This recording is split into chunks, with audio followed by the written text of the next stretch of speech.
This is Q13 News This Morning with Kaci and Travis. Good morning, everybody. And as the announcer man said, you are watching Q13 News This Morning with Kaci and Travis, and that makes me Travis. And that makes me Kaci. And now I want to know that guy's name. What is that guy's name? Voice guy. Here's what we're focusing on for you this half hour. You told us you want to spread more kindness to end the year. We love this. Yeah. One viewer had an awesome idea, but we need your help. So let's work on it together on this cool project later in the show. Also, how about this? The president's poll numbers remain really at record lows, but look, his base still absolutely loves him, and more so in many ways than they did even when they voted for him. So, look, you're looking at the president right there. We invited a conservative talk show host to join us to tell us who is really still aboard the Trump train, and we really want to pick his mind about why they're still there and what they think. I'm excited about that conversation. Plus, the Seahawks facing the 1-5 Giants on Sunday, but this isn't exactly a gimme. Don't let the fact that it's the Giants fool you. Ian Furness is joining us to break down that matchup. Right over there in the studio. And Tyler, hot, and we mean hot topic on Facebook. Super hot. It's been a bit of a contentious political climate for the last few years, and really forever. So we want to know, do you think liberals and conservatives can get along? And most importantly, how? Tell us how. Facebook.com/Q13Fox to join the conversation. This is such a good topic. All right. Thank you very much. In the meantime, the Harvey Weinstein scandal over allegations of sex abuse and harassment really has triggered a much bigger conversation. Yeah, it's really no longer just, can you believe what this guy allegedly did? It's become, this is actually not that unheard of. And now women are coming forward to share how they've helped each other around men with a reported reputation for harassment and why it typically stays under the radar. So we really wanted to focus on this, and we found this so-called whisper network has existed for years. Here's an article in USA Today sort of detailing this. It's the unofficial way women warn each other about the predators in their industries, those who are creepy or even criminal. Yeah, even if you've never heard the term, chances are, if you're a woman, you've used it. The article explains how it's been used by women in any industry to quietly warn each other without making waves. The information is shared kind of on the down low through social and professional connections, but some are now saying there's an inherent flaw with this process. Now, experts cited in the article say, look, yes, this makes it easier for women to share this information in a safe space, and that's a good thing, but then the very nature of it being secretive means the information may not reach potential victims outside of that circle. They may not know that it exists just yet, and more importantly, it doesn't provide a solution to the bigger problem. Which leads to the question, what is the solution? Reading through all this, I thought, well, it feels impossible to see what the solution would be. But one expert did suggest we could establish a hotline for women. Maybe different companies could do that, women and men, to report abuse. And then also just kind of working toward a more long-term solution, giving companies more formal groups that are set up to collect and verify allegations and act on them. But even then, I mean, it feels like a long ways off. So it's something that we definitely need to talk about. It's sort of taking it from the whispers to the shouting, it sounds like, and doing that in a more formal kind of way. All right, thanks, Kaci. So we're told in the newspaper, on TV, on the radio, online, liberals and conservatives just can't agree on anything these days. And now we're getting, honestly, a pretty dramatic look at how far apart we really are. Take a look at this. I saw this and was just shocked when I retweeted this on Twitter. Pew Research just publishing this graph. So I'm going to explain it to you. The blue, those are Democrats. The red, those are Republicans, and we're talking about like views that they have. In the middle are purple, the things that they agree on. So look at this. This is 94. This is 2004, and you can see that largely the two groups agreed on most things. This is 2017. Not a lot of agreement here, not a lot of purple. With that in mind, we are trying to think of things that, well, we could agree on and things that we do agree on. And we thought of this. Game shows. Who doesn't love a game show? I mean, seriously, right? I mean, think about it. Who doesn't remember as a kid watching Plinko? Huh? Right? Or playing along with Jeopardy. Yes. Or Wheel of Fortune and trying to solve the problem. All of the above. Right? And I already feel like I'm standing on the Price is Right set, so I'm ready to go. Yes. But again, Common Ground, ever hear of that one? That's actually being produced. That is a game show at Gonzaga University in Spokane. Now, the concept, pretty simple. Teams are made up of an equal mix of liberals and conservatives. You're seeing footage of the game here. And then they're given tasks that could potentially spark conflict. But the teams are awarded points based on how well they work together or find common ground, hence the name. So here's the student host, followed by the executive producer, kind of explaining the show here. Common Ground is a game show, but it's also a demonstration where we can show people that dialogue is a real possibility. Because, I mean, you go around and I think people are afraid to talk about politics. If people could see that even something as like silly as a game show could make such a difference in people's lives, like maybe they would take that to heart.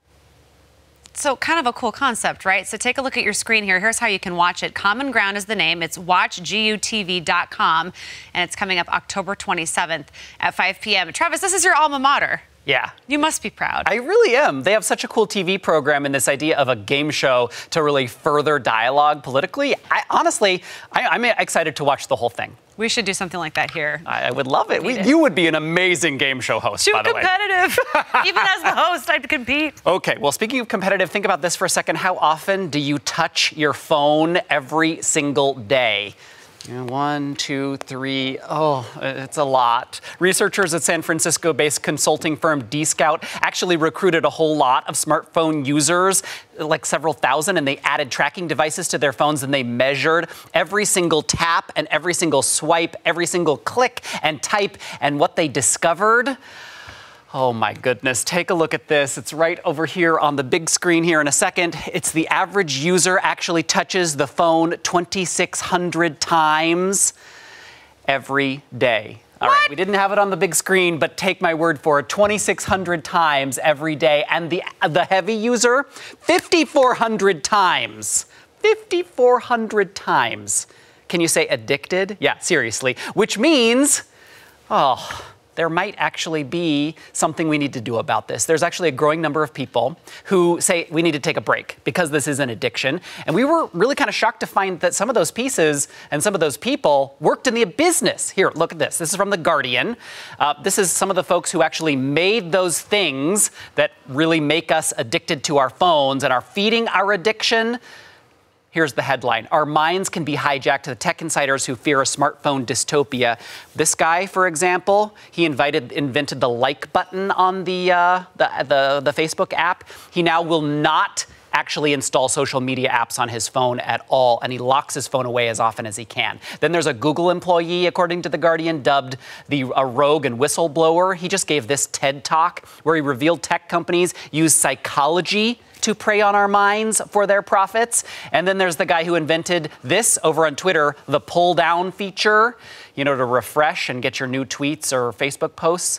It's kind of like a slot machine, and it turns out that's exactly what it was supposed to be to get us addicted. He says he regrets every second he spends on his phone that's not with his kids. This whole thing is actually being compared to this when the tobacco insiders started revealing that the company has known all along that those products were dangerous and addictive. The question is, will we listen to these new whistleblowers and maybe have a national conversation to try and change what we obviously are now seeing is an addiction? It's hard not to grab your phone at every waking moment of the day to see what new messages you have. Yeah, and they designed it that way. I feel so foolish. I know. Travis, thank you. Well, the Seahawks are headed to MetLife Stadium after their bye week. Let's take a look at what happened the last 3 times the Hawks went to MetLife Stadium. There we go. 2013, playing the Giants, beat them 23-0. And that would turn out to be a bit of a dress rehearsal for Super Bowl 48 at MetLife Stadium, where they outperformed the Broncos, to say the least. Remember that score, 43-8? Then last year, the Seahawks went there to take on the New York Jets. That ended in another win for the Seahawks. They walked away with that one, 27-17. So Ian Furness with Seahawks Game Day is here. So we do have a good record at MetLife. But we can't say this is a gimme, can we? Sure we can. Well, why? What, 2 weeks ago we sat here, it was all positive, right? Right. Sure. Let's keep that theme all right, going. okay. Yes, Let's we keep can that do theme that. going. It's all positive. And really, let's look at the 3 keys. And really the phrase, the phrase is we should be able to beat these guys without a problem. Key number 1, though, I'll start a little bit negative. Run the ball. Really, run the ball. Every NFL team says, we want to run the ball, we want to run the ball. Well, the fact of the matter is the Seahawks are not running the ball very well. Their 3 running backs, Lacy, Rawls, and Procise, right now averaging combined 2.5 yards a carry. That's bad. Oh, geez. Yeah, it's not good. Russell Wilson's their best ball carrier. They have to run the football. Okay, that's number 1. Number 2, now we're going to get positive, right? Good. Hey, All right, positive. Here we go. Get after Eli Manning. He's not good against Seattle. In fact, he's quite poor against Seattle. The last 3 games, 9 interceptions. The last 2 games he's played, he's been sacked 8 times. Get after Eli Manning. Make him uncomfortable. He has that kind of whiny face. Always looks like he's sucking on a lemon.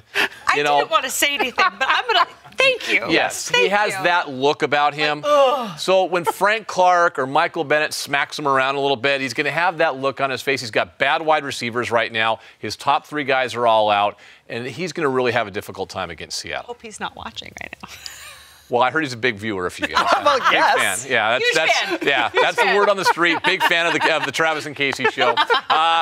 Key number 3, keeping it all positive. Yay! Hey, you just mentioned it, MetLife home game. Think about this. 4 times they've played there. We didn't mention the last time the first time they played the Giants was back in 2011. They won that game by 11 points as well. Every time they played in MetLife, they have won by double digits. Of course, the Super Bowl was the best one of all, but they've beaten the Jets, the Giants, and, of course, the Broncos in MetLife. It's like a home game there. In fact, when we were there last year for the Jets game, and I think back to when we were there in 2013 as well, it felt like a Seattle home game. So many fans make that trip either back east, or there's a lot of Seahawks fans back east already. The Giants are 1-5, and New York fans are really, really known for one thing. They will turn just like that on their team.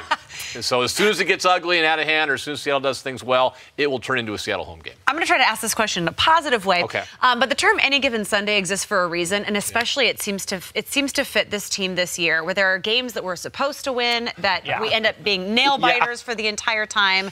Why is that, and how should we as 12s feel going into Sunday? Well, you've watched this team long enough to know that it's never easy, right? It just never is easy with these guys. They find a way to win. It's mostly because they lean on the defense. When you lean on your defense, it's going to be close sometimes. The offense is still trying to find its way. At the end of the day, it's still a playoff team. It's still probably the best team in the NFC West, but they like to make it challenging for you guys at home on Sundays. There's no doubt about that. Yeah. All right. Ian, thank you for keeping it mostly positive. All but one. I'm getting there. We appreciate it. We might have you back. Thank you. Thanks, Ian. You bet. Right. Still ahead. We hear, about this many times, that the media is unfair to President Donald Trump, that his approval ratings aren't accurate. So we want to share your side of the story. Coming up, a local conservative talk radio host is joining us to break down how Trump voters feel about things right now. And Tyler, we're talking about this kind of over on Facebook as well. Liberals and conservatives, can they get along? What are people saying? Yeah, I'm happy to report that so far people are staying positive. Logan says stop labeling people for their political affiliation and just talk about the issues. And Jenny says, yep, if there's mutual respect from both sides, it'll work. More of your comments coming up. Welcome back. It has been 10 months since President Donald Trump took office. And according to the results of the new Morning Consult poll that we actually just saw, a majority of voters in 25 states and D.C. say they disapprove of the president's job performance. That includes Washington state as well. And we've actually heard from many of you who say the president's being treated unfairly, and you like what he's accomplished so far. So we really wanted to share your side of the story. Yeah, so we invited somebody who might be able to help us get aboard the Trump train. Jason Rantz, a local conservative talk show host over at AM 770 KTTH. You host the morning show. I do. 6 to 9. 6 to 9. And weirdly, it's called the Jason Rantz Show. We make it really easy because I forget things every once in a while. Well played. I like it. So help us know. The folks who are, the polls say, like his base, his supporters are, if not more supportive of him than when they voted for him, at least as supportive. It's interesting because I feel like we went into this presidency dealing with certain types of people, the Republicans who were never Trumpers. And I'll be totally honest, I was one of them. I didn't vote for Donald Trump. I didn't vote for Hillary Clinton. I was also never Hillary. You've got the people who are the diehard supporters that no matter what he does, they're always going to be supportive. And then you've got this third group of, okay, he's a Republican. We like to be in power. We've got him. Let's try to make sure that this works. And I find myself personally, I'm now in that camp where I want everything to work. And I think that most people who aren't ideologues on either side, you want him to do well. That's what everyone should want out of a president. What are the things that he's accomplished so far that his supporters are most zeroed in on, that mean the most to them? Yeah, I think generally speaking, we're talking about non-policy wins because he hasn't had one really big policy win yet. Maybe as of last night, we're going down this path for tax reform. We'll see what ends up happening. I think what's clear is the economy is doing really well. Every single morning we are waking up and I'm hearing the news talk about how we just hit another record high with the stock market. Obviously, unemployment is really low. And the perception is that the economy is much stronger than it used to be. And it's clearly a little bit more strong than it was, but it's interesting, during the election, when you went into certain states like Michigan and Wisconsin, where people were complaining about the economy, you look at the economy of those states, there was actually pretty good, and employment was reasonably low. The perception was that it was bad. The perception now is that it's good. It's clear that the markets are not being spooked by the tweets of President Trump. We're not getting freaked out on that regard. So that's a plus. The other thing is you've got a lot of judges that are being appointed and approved, not just nominated, but also approved by the Trump administration and Republicans in general. We're not really talking about that, but that is a win from the conservative perspective. And then just the social culture wars. We're seeing President Trump win on the NFL controversy. There's no doubt that the American people are generally in favor of what the president is standing up for. They might appreciate some of the issues that individual players are trying to bring attention to, but they also don't think it's necessarily appropriate to do it during the national anthem. And he's speaking out on that side, on a point where fans are with him. And I think that you look at that and generally say, okay, he's saying something that I'd like to say and I wish more people would say. Are the base, is the base distracted, or what do they think of the tweets? I mean, the media is clearly like bananas for his Twitter feed, but are his supporters, do they care? I think generally speaking, they'll say, we like the fact that he's saying things that need to be said. Others will say, I wish he wouldn't do that. I'm kind of in that middle of the road sort of position of some of the tweets are not all that bad, and we pretend that they're the worst things in the history of the world, and we say, well, President Obama didn't do it. Historically, people don't use Twitter for that. Well, historically, the presidency has not really dealt with Twitter. We've got really two presidents who have decided to sort of lean in to how you use social media, and he's just doing it a different way. Personally, I wish he would stop using it in the ways he's currently doing it, but people will come back and tell me he wants it like this because now you're not talking about all of these other issues. He's taking the media focus away from, for example, the judges that get nominated. Do they have any critiques? Do his supporters have any critiques of the job he's done so far? Yeah, I mean, if you're talking about the hardcore supporters, not really. I think for the most part, after Charlottesville, I think most people, including his supporters, felt that he could have handled it a little bit differently, certainly the day of and the day after. But beyond that, if we're talking about ideologues, and this is the case for Republican ideologues and Democratic ideologues, they don't really critique all that much because they will be blindly loyal to whatever side it is. If you're talking about the people in the middle, which I think is virtually the vast majority of people that we're talking to today, they will critique some of the tonal issues, they'll critique some of the very specific policy prescriptions. But I do think there's a little bit of willingness to give him a fair shot because of how they think he's being perceived by the media. So let's talk about the media, because he's clearly gone to war. I mean, he said it against the media. The media is the enemy. Do his supporters, do you, from your position, think that the media coverage really has been terrible and slanted against his presidency? Well, it's definitely been slanted. I mean, there's just no doubt about that. CNN, their brand used to be about news. Their brand is no longer about news, right? Their brand is about analysis. They're leading with analysis, which is fine. But if you call yourself a news brand and you're leading with analysis, you run into some issues. What's interesting to me is, so there was a couple days ago, I'm sure you guys covered the story, of President Trump basically said, President Obama didn't call any of the families of troops who died overseas. Well, that was incorrect. That was a false statement. Reading the coverage of it, it made it sound like the tone of his voice when he delivered that remark was braggadocious, right? That I'm bragging that no one else does it and only me. And then you look at some of the coverage. The coverage could have been very easily, he was incorrect in how he decided to portray what President Obama did. But the New York Times that next day said President Trump denied Obama contacted any of the families. No, he didn't say contacted. He very clearly was talking about a very specific type of contact. When you're given something that is already easy to point out as false, why go overboard? Why can't you help yourself? Why can't you just rein it in just a little bit and just treat it fairly like you would anybody else who either misspeaks or lies? You can clearly do that, but they're just choosing not to do that. They're going a little bit too far, I think because they feel it's their duty to go a little bit too far. They, in general, when we're talking about members of the media that are left-leaning or in the left, they think President Trump is a danger. And so they feel a moral obligation to maybe go a little bit too far, to treat him a little bit unfairly because they think it serves the greater good. And you know, to them it does. I'm not going to dismiss their personal feelings, but that's how they feel, and they're paying for it in a lot of ways, though. Yeah, and the conversation just continues on social media and beyond, and it'll be interesting to see what happens over the next several years. Oh, I'm so tired already. I know. Jason yes. Rantz, thank you so much. You can check him out weekdays 6 to 9 a.m. on AM 770 KTTH. So still ahead, though, we are talking about a viewer who emailed us, contacted us over Facebook, actually, with this idea of what she wants to do with her kids over the holidays, and it's all about spreading a little joy and maybe some kindness this season. And take a look at your screen. This is our weekend trivia, the answer on the other side of this break.